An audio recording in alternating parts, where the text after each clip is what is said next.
শ্রমিকদের বকেয়া বেতন পরিশোধ না করলে দেশের বাইরে তো দূরের কথা, ঢাকার বাইরেও যেতে পারবেন না মালিকরা। চলতি মাসের ২৮ তারিখের মধ্যেই শ্রমিকদের পাওনা পরিশোধ করতে হবে বলে নির্দেশনা দিয়েছেন নৌ পরিবহন এবং শ্রম ও কর্মসংস্থান উপদেষ্টা। তবে ব্যবসায়ীরা বলছেন, ব্যবসার প্রতিবন্ধকতা দূর না করলে তাদের পক্ষে সরকারের বেঁধে দেওয়া সময়সীমা মানা সম্ভব নয়।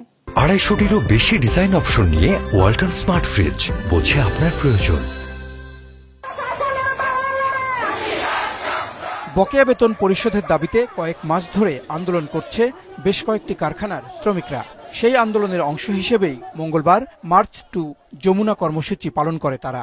শ্রমিকদের দাবি পাওনা মেটানো নিয়ে তাদের একাধিকবার আশ্বাস দেয়া হলেও সেটি পূরণ হয়নি।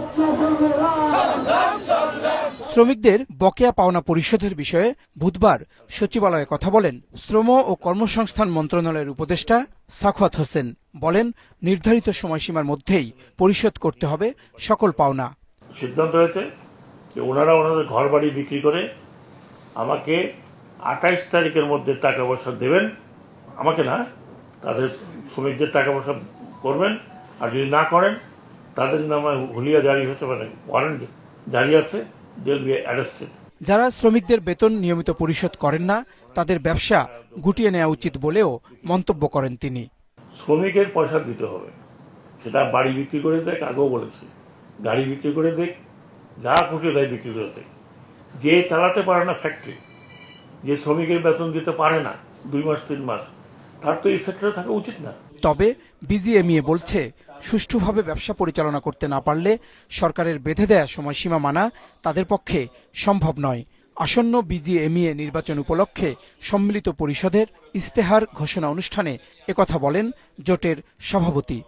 এই দাবি আমাদের পোশাক শিল্পের মালিকদের সবার, এটা সম্মিলিত পরিষদ আর ফোরামের দাবি নয়। এই শিল্পের দাবি ২৪ ঘন্টা পোর্টের কার্যক্রম চালু রাখতে হবে, আমদানি রপ্তানি সচল রাখতে হবে, না হয় শ্রমিকের বেতন দেওয়ার দায়িত্ব পোশাক শিল্পের মালিকরা নিতে পারবে না।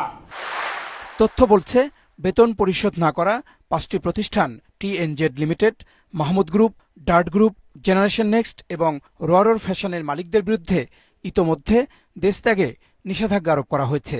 সেই সাথে মামলা হয়েছে শ্রম আদালতে। জাহিদ সেলিম, বিজনেস রিপোর্ট, মাছরাঙা টেলিভিশন।